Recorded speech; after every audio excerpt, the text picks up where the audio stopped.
Me llamo Esperanza Delgado, tengo 63 años y vivo en Querétaro, México. Cuento esto en el año 2023, no porque sea fácil, sino porque me cansé de ser invisible. Pasé toda mi vida siendo aquella que cuida, que escucha, que resuelve. Fui madre, esposa, profesora, consejera de vecindad, catequista de la parroquia.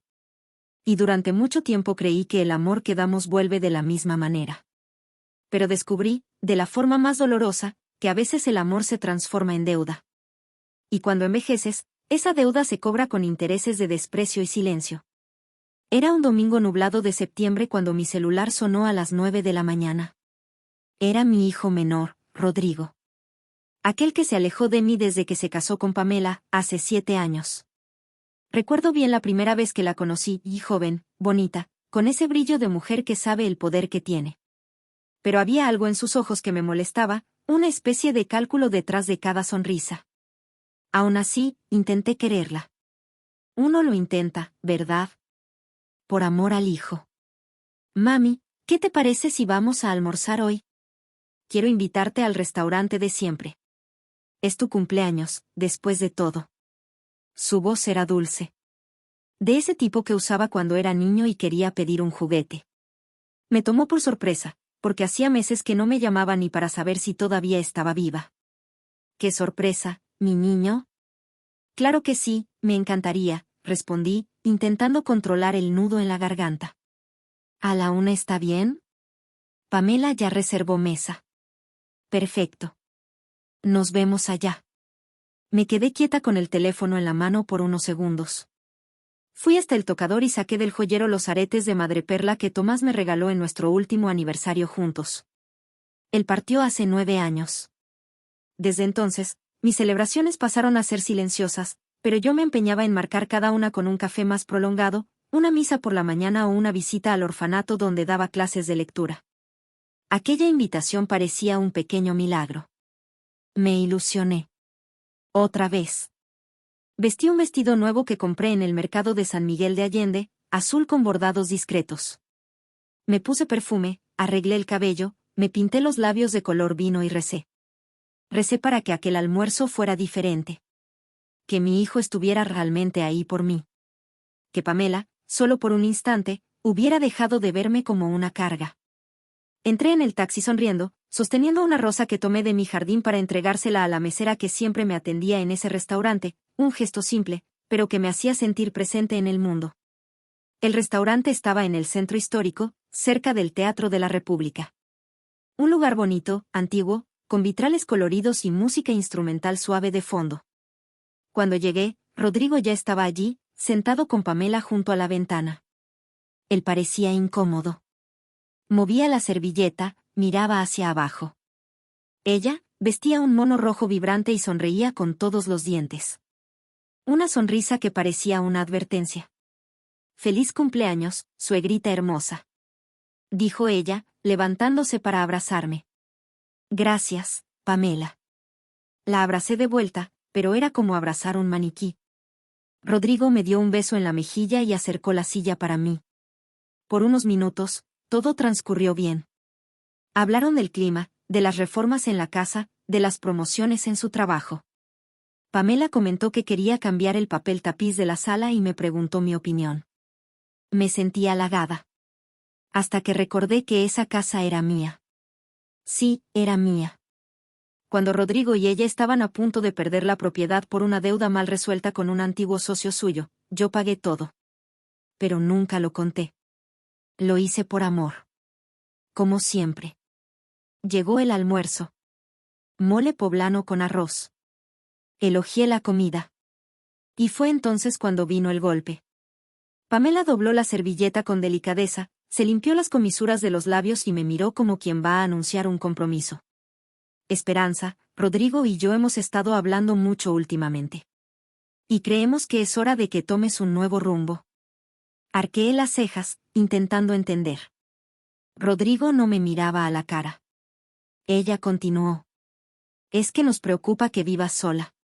Ya has tenido ciertos olvidos. Y sabemos que no es fácil para ti manejar todo. ¿Qué olvidos? Pregunté. Nada grave, pero, A veces te confundes con fechas, te olvidas de cosas pequeñas. Rodrigo nos contó. Quise reír. Yo que todavía hacía crucigramas todos los días. Que cuidaba de mi jardín sola. Que leía 2 libros por mes. Que recordaba el nombre de todos los alumnos que tuve en los últimos 30 años. Encontramos un lugar hermoso para ti. Se llama Jardines de Luz. Tiene enfermeros las 24 horas, talleres, actividades, será bueno para ti. ¿Un asilo? Pregunté en voz baja. Un hogar de cuidados, nada más. Rodrigo finalmente habló, casi susurrando. Mamá, solo queremos lo mejor para ti. El silencio me tragó. Un silencio que conozco bien. Aquel que se instala cuando la traición ya está hecha y los culpables intentan dorar el veneno. Ellos no vinieron a invitarme a un almuerzo. Vinieron a avisarme que me estaban descartando. Que mi presencia era una molestia, una responsabilidad que debía tercerizarse. Algo se apretó dentro de mi pecho. Pero no era dolor. Era lucidez. Claridad. Entonces, esta es mi última comida como mujer libre, murmuré. Pamela sonrió, pensando que aceptaba la propuesta. Tomó mi mano sobre la mesa. La miré fijamente. Tienes razón, querida. Esta es mi última comida contigo. ¿Perdón? Y también es tu última comida con una casa donde vivir. Rodrigo abrió los ojos desmesuradamente. Pamela retiró su mano de la mía con fuerza. ¿Qué estás diciendo, Esperanza? Nada que no sabrás mañana. Me levanté con calma, tomé mi bolso y dejé dinero suficiente para pagar la cuenta. Buen provecho, dije, y salí del restaurante sin mirar atrás. Caminé por las calles de piedra de Querétaro como si acabara de despertar de una pesadilla larga. Recordé la misa a la que asistí sola la mañana de ese mismo día, en la que el padre dijo, el verdadero amor se prueba cuando duele. Y dolió. Dolió como una puñalada entre las costillas. Pero al mismo tiempo, dentro de mí, algo se encendió. Llegué a casa, cerré la puerta con calma y fui hasta un cajón cerrado con llave en el estante del escritorio. Allí dentro estaban los documentos que guardaba desde el fallecimiento de Tomás, escrituras, contratos, extractos bancarios y un poder notarial a mi nombre que él firmó antes de morir. Tomé el celular. Llamé al único hombre que sabía todo esto. ¿Licenciado Ayala? Soy Esperanza Delgado. Buenas noches, señora Esperanza. ¿Todo bien? Necesito verlo mañana a primera hora. Es urgente. ¿Pasó algo? Llegó el momento. Es hora de que todos sepan quién soy yo, y lo que tengo. Esa noche, no lloré. No temblé. No me cuestioné. Solo serví un vaso de agua y me senté en el sofá. Miré hacia el estante donde está el retrato de Tomás, sosteniendo a Rodrigo en el regazo cuando él era solo un bebé. Me pregunté qué haría él si viera en lo que se había convertido su hijo. Tal vez lloraría. Tal vez se quedaría en silencio, como yo me quedé por tanto tiempo. Pero ya no más. Ahora, era mi turno de hablar. De actuar. Demostrar que detrás de la mujer cana que intentaron empujar a un rincón, había una leona. Y esa leona acababa de despertar. El sol ni siquiera había salido cuando me levanté. Me puse un suéter azul oscuro, tomé mi bolso y revisé, una última vez, la carpeta de documentos que guardaba como un tesoro silencioso. Las escrituras de las casas, recibos bancarios, comprobantes de transferencia, todo organizado con etiquetas coloridas, como aprendí en mis tiempos de profesora. El desayuno quedó intacto. Mi hambre ahora era otra. El abogado Matías Ayala llegó a las 8:15, como lo prometió. Un hombre discreto, de mediana edad, cabello bien peinado y ojos que parecían entender más de lo que decían. Nos conocíamos desde los tiempos en que Tomás y yo compramos nuestra primera casa, todavía en Aguascalientes. Él sabía mis secretos, y respetaba cada uno de ellos. Señora Esperanza, ¿está segura de que quiere proceder? Lo estuve desde anoche. Pero ahora estoy lista. Ya no tengo dudas. Él abrió la carpeta sobre mi mesa y comenzó a separar los documentos necesarios para lo que sería la primera de muchas medidas, el desalojo inmediato de Rodrigo y Pamela de la casa que creían que era de ellos. La propiedad, comprada originalmente por ellos, había sido salvada por mí cuando, 3 años antes, casi la pierden por deudas acumuladas. Hice un acuerdo con el banco, pagué todo al contado y pedí que transfirieran la escritura a mi nombre, algo que Matías había coordinado en silencio. Ellos nunca lo supieron.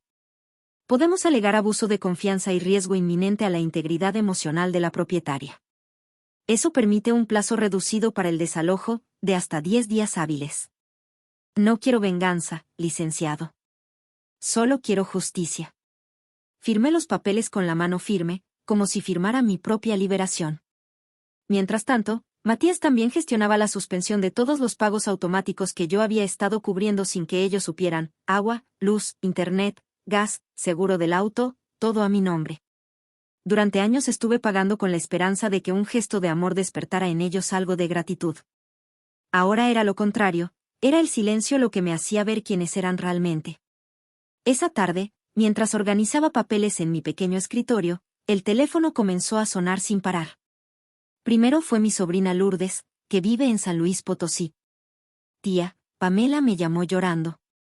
Dijo que la querías echar de su casa, que estás confundida. ¿Qué está pasando? Suspiré. Pamela ya había iniciado su campaña de difamación. Era de esperarse. Lourdes, hija, tú me conoces desde niña. ¿Alguna vez me viste hacer algo por impulso o sin pensar? No, tía, claro que no, pero ella dijo que estás olvidando cosas, que no reconoces a personas. Mentira. Fui categórica. No sé qué te contó exactamente, pero puedo asegurarte que mi mente está más clara que nunca. Llegaron otras llamadas, un primo de Rodrigo que apenas veía, una vecina de mi antigua calle, hasta la coordinadora de la parroquia donde ayudé por tantos años. Todos preguntando, con voz disimuladamente preocupada, si estaba bien de la cabeza. Pamela había plantado la idea de que sufría de confusión mental. Y ahora, regaba el suelo con lágrimas de víctima. A las 7 de la tarde, sonó el timbre. Fui hasta el portón y vi a una mujer de traje sastre gris, cabello recogido en un moño y expresión fría. Tenía una credencial colgando del cuello. Abrí la puerta con la cadena de seguridad puesta. Buenas tardes. ¿Señora Esperanza Delgado? Sí. ¿Quién pregunta? Soy la doctora Patricia Covarrubias, psiquiatra clínica. Fui contactada por su nuera, Pamela, quien está muy preocupada por su estado mental. Me pidió que viniera a hacerle una evaluación de rutina. ¿Sin mi autorización? Bueno, es solo una visita amistosa. ¿Podemos hablar un momento? Doctora, con respeto, váyase. No necesito ninguna evaluación. No estoy confundida. Estoy cansada, que es muy diferente. Ella insistió por algunos minutos, hasta que amenacé con llamar a la policía. Vi sus ojos escanear mi expresión, mi tono de voz, mi postura. No encontró nada. Porque no había nada. Solo una mujer herida, y atenta. En cuanto se fue, llamé de nuevo a Matías. Necesitábamos acelerar los exámenes médicos oficiales, con informes completos. Él agendó para el día siguiente una consulta con el doctor Ricardo Millán, geriatra y clínico general, que me acompañaba desde hacía años. También incluimos una evaluación neuropsicológica, con una profesional indicada por el Colegio de Psicólogos de Querétaro. Yo quería informes que no dejaran margen para dudas. Pamela no descansaría hasta intentar declararme incapaz. Esa noche, dormí con la puerta trancada, los documentos en el cajón de la mesita de noche y el celular en modo silencioso. Pero no dormí en paz. A la mañana siguiente, mientras tomaba café con pan dulce, recordé algo extraño. Fui hasta el cuarto de visitas, donde guardaba una pequeña caja de madera tallada, regalo de mi abuela paterna, doña Candelaria. Dentro de ella, guardaba mis joyas de familia, una pulsera de plata con turquesas, un relicario de oro con imagen de Guadalupe, un anillo con piedra de ónice que Tomás me dio cuando me pidió matrimonio. Cuando abrí la caja, el corazón se me heló. Estaba vacía. Las manos comenzaron a temblar. Revolví el armario. La parte interna de la caja estaba intacta, sin señales de fractura. Busqué en otros lugares. Nada. Fui a la cocina, me senté a la mesa y respiré hondo. Rodrigo tenía una copia de la llave de la casa, para emergencias. Siempre me pareció bonito que él quisiera ver si estaba todo bien, cuando yo iba al médico o al mercado. Ahora todo tenía sentido. Él venía cuando yo no estaba. Y se llevó lo que encontró más precioso. Llamé a Matías una vez más. Él me escuchó en silencio. ¿Cree que fue Rodrigo? No puedo afirmarlo aún. Pero mañana vamos a saber. A la mañana siguiente, salimos juntos con un investigador privado contratado por Matías, el señor Gilberto Mendoza, es policía civil, ojos pequeños y mirada atenta. Visitamos 5 casas de empeño en la ciudad. En la tercera, el empleado reconoció la foto de las piezas. Sí. Este relicario lo vendió una pareja hace un mes. El hombre era moreno, de unos 40 años, y la mujer tenía el cabello teñido, rubia, con vestido caro. Dijeron que era de la abuela. Gilberto pidió ver las imágenes de la cámara de seguridad. Allí estaban ellos, Rodrigo y Pamela, sonriendo nerviosos, entregando mis joyas a alguien que ni siquiera sabía su valor real. El dolor llegó como una bofetada. Casi me faltó el aire. Respiré hondo. ¿Cuánto les pagaron? Solo 18,000 pesos. ¿Valor de mercado? Más de 80,000. Tomamos copias de los recibos y de las imágenes, y las llevamos a la comisaría. Entregué el documento de propiedad de las joyas, las facturas antiguas, todo. El policía de turno nos escuchó, revisó los papeles y abrió un reporte por robo calificado y abuso patrimonial. Era oficial. Rodrigo, mi propio hijo, sería citado a declarar. Esa noche, sola en mi habitación, lloré por primera vez desde el maldito almuerzo. Pero no lloré por las joyas. Lloré por el niño que mecía en mis brazos, que escuchaba rancheras conmigo sentado en la hamaca del porche, que decía que cuando creciera quería casarse conmigo, porque eres la mujer más linda del mundo, mamá. A ese niño ya no lo encontraba. En su lugar había un hombre avaro, apático, manipulable. Y lo peor, Pamela era solo el fósforo. Quien puso el galón de gasolina fue él. Al día siguiente, al amanecer, recibí una llamada de la policía. Rodrigo había sido localizado y arrestado temporalmente para aclarar los hechos, con base en las pruebas incontestables. Pamela no fue encontrada.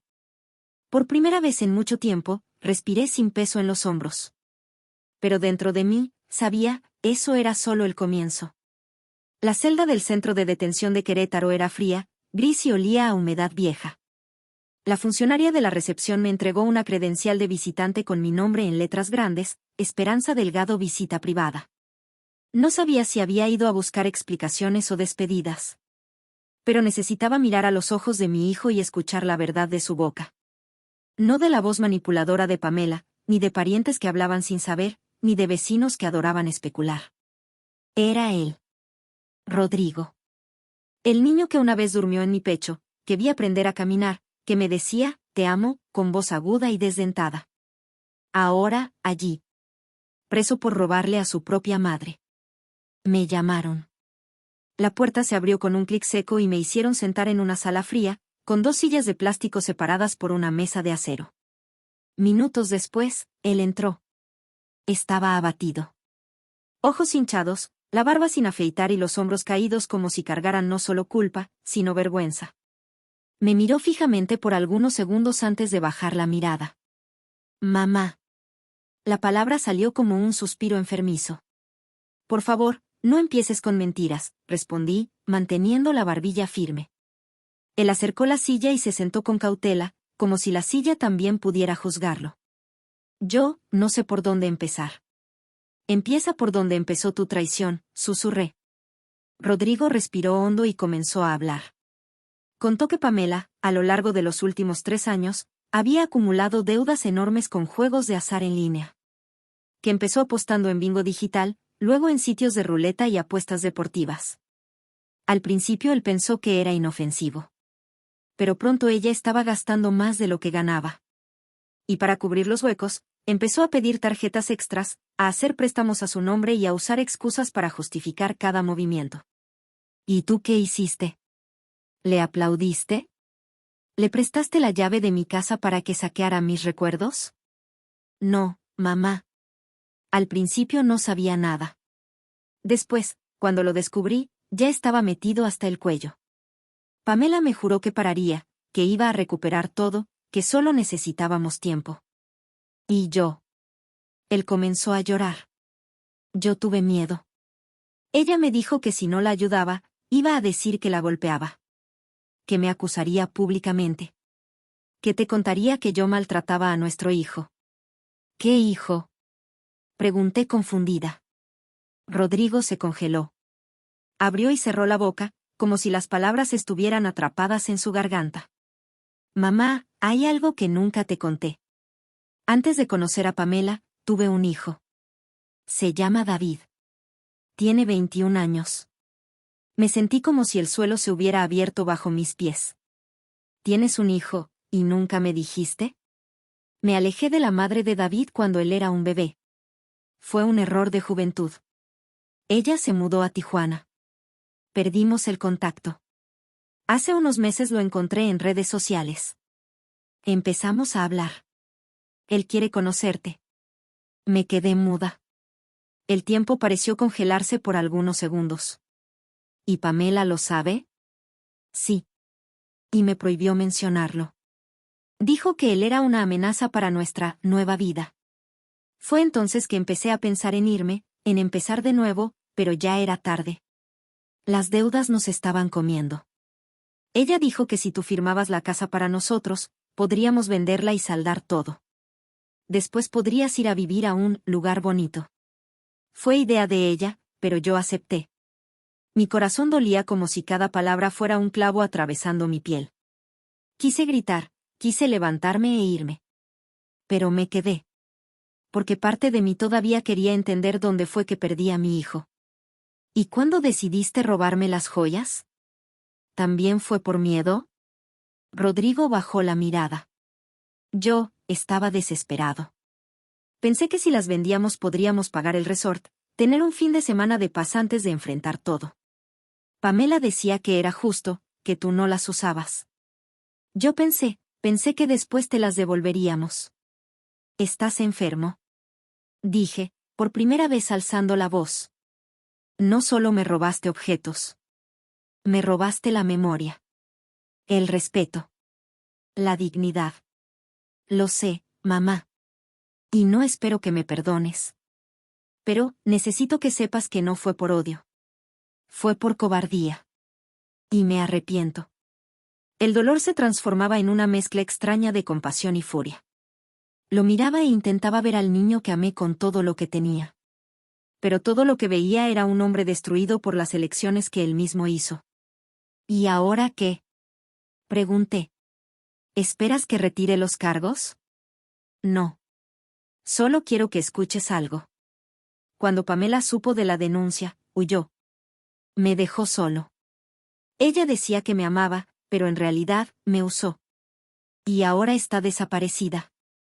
Pero hay una cosa más. Él sacó una hoja doblada del bolsillo del pantalón. Era una carta escrita a mano. David quiere conocerte. Él está en Querétaro. Vino hace unos días. Yo le dije que podía buscarte. Tomé la carta, pero no la abrí. Estaba demasiado aturdida. Me levanté lentamente. Rodrigo, tienes un largo camino por delante. Arregla tu alma. Aprende a vivir con las consecuencias. Yo, no sé si algún día podré volver a mirarte con los mismos ojos.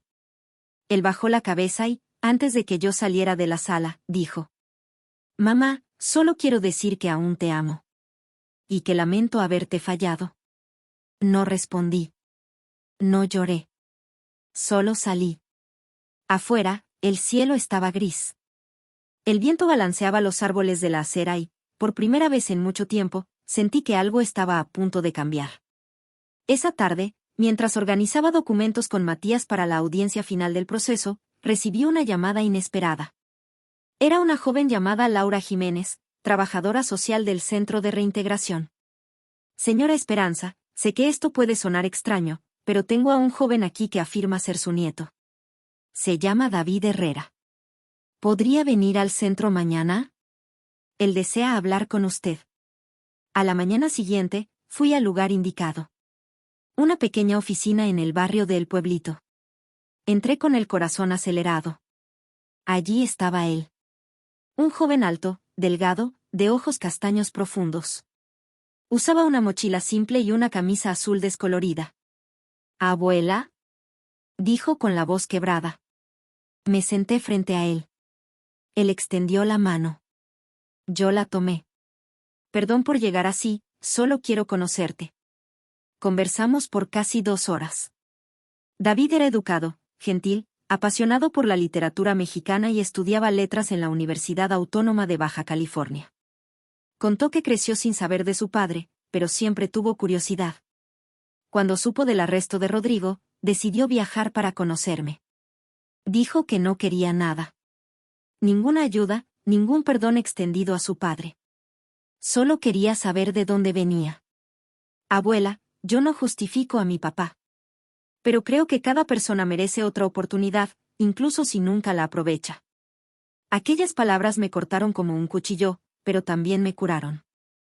Allí, frente a mí, estaba la única parte buena que mi hijo dejó en el mundo. Invité a David a almorzar a casa. Hice mole de cacao, como a Tomás le gustaba. Mientras comíamos, él me mostró fotos de su madre, de su infancia, del primer poema que publicó en una antología estudiantil. Lloré. Por el dolor. Por la alegría. Por la ironía de haber perdido un hijo y haber ganado un nieto que ni siquiera sabía que existía. Cuando se fue, me abrazó fuerte. Y dijo: «Gracias por darme la oportunidad. Espero volver pronto». Me quedé allí, en el portón, mirándolo alejarse por la calle de adoquines. Por primera vez, después de tantos golpes, sentía esperanza, en el sentido más literal de mi nombre. Y en ese mismo instante, decidí que no viviría más con miedo. Rodrigo tendría que reconstruir su vida. Pamela desaparecería en su propio silencio. Pero yo estaba renaciendo. Con raíces nuevas. 6 meses habían pasado desde el día en que entré en esa sala fría del centro de detención para enfrentar lo que quedaba de mi hijo. Medio año desde que firmé la última hoja del proceso judicial que determinó la retirada definitiva de Rodrigo y Pamela de la casa que creían que era de ellos. 6 meses desde que conocí a David, mi nieto, como un regalo olvidado por la vida, devuelto de forma inesperada.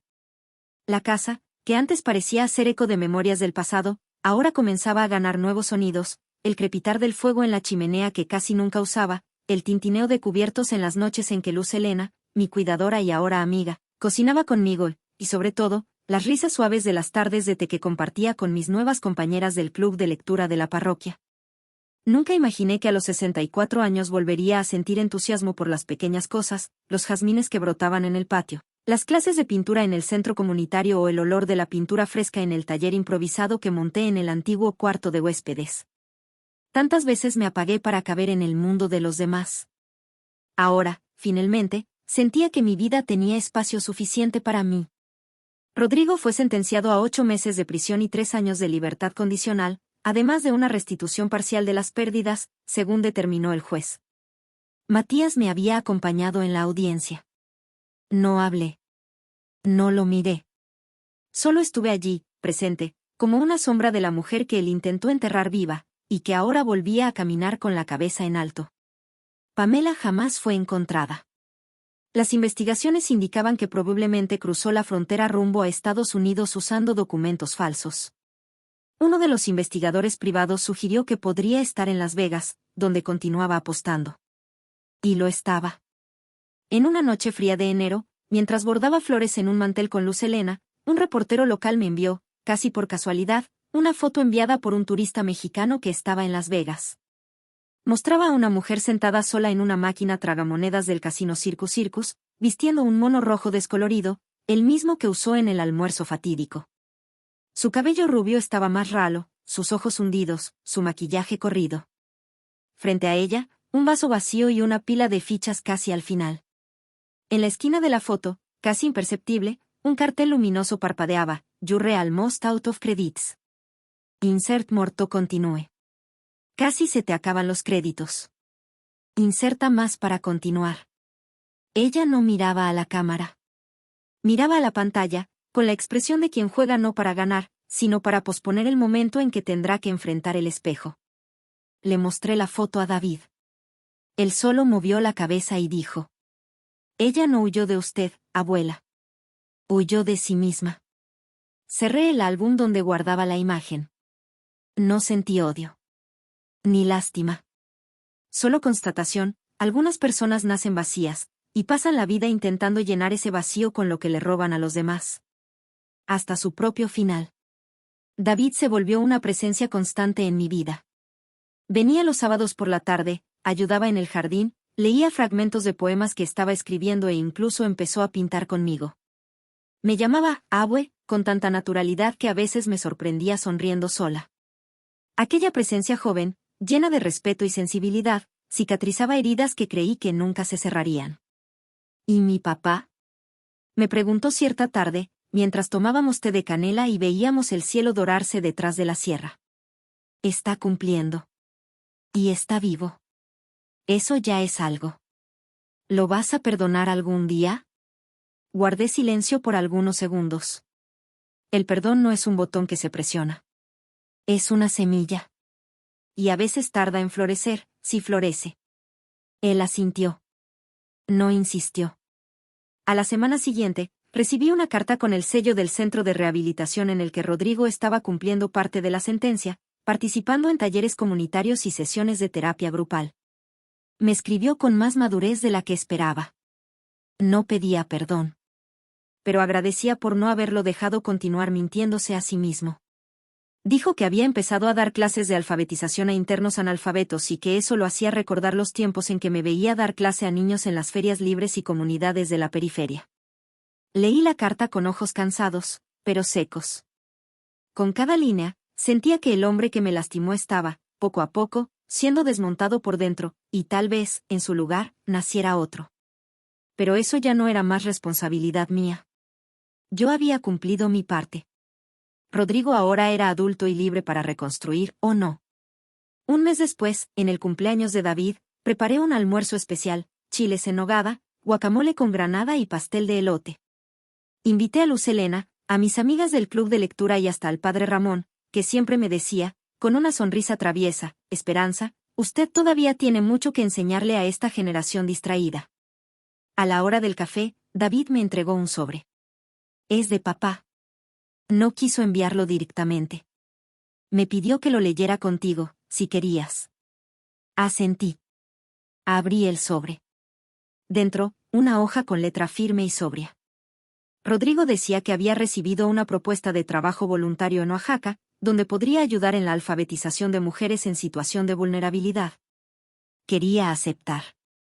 Quería empezar de nuevo, lejos de todo. Pero, antes de ir, le gustaría verme. Una última vez. Sin peticiones. Sin justificativas. Solo como hijo. Tardé 3 días en responder. Y respondí solo con una frase. «Estoy lista. Ven cuando quieras. Pero ven solo». Él llegó un jueves, poco antes del atardecer. Lo esperaba en el jardín, sentada en el banco de madera que Tomás hizo con sus propias manos. Rodrigo bajó del taxi con una mochila simple en la espalda. Estaba más delgado, el cabello un poco más canoso. «Mamá», dijo, al acercarse. «Siéntate». Él se sentó a mi lado. Miró a su alrededor. Reconoció las plantas, las macetas, el olor de mi casa. Permanecimos en silencio durante largos minutos. «No vine a pedir nada», comenzó. «Solo quería decir que, aunque me costó entenderlo, lo que hiciste fue lo mejor que pudiste haber hecho». «¿Y tú? ¿Lo hiciste porque pensaste que era lo mejor?» «No. Lo hice porque no supe ser fuerte. Porque preferí complacer a alguien que decía amarme en vez de escuchar a quien realmente me amó siempre». «Fuiste criado con amor. Con principios». «¿Qué pasó?» «Me perdí, mamá. Me vi como un fracaso y creí que esconder mi miseria bajo tus alas me haría sentir hombre. Pero solo me convertí en un cobarde». Sus palabras no curaban, pero limpiaban parte de la suciedad dejada por los meses anteriores. ¿Y ahora? Ahora empiezo de cero. No te pido que me perdones.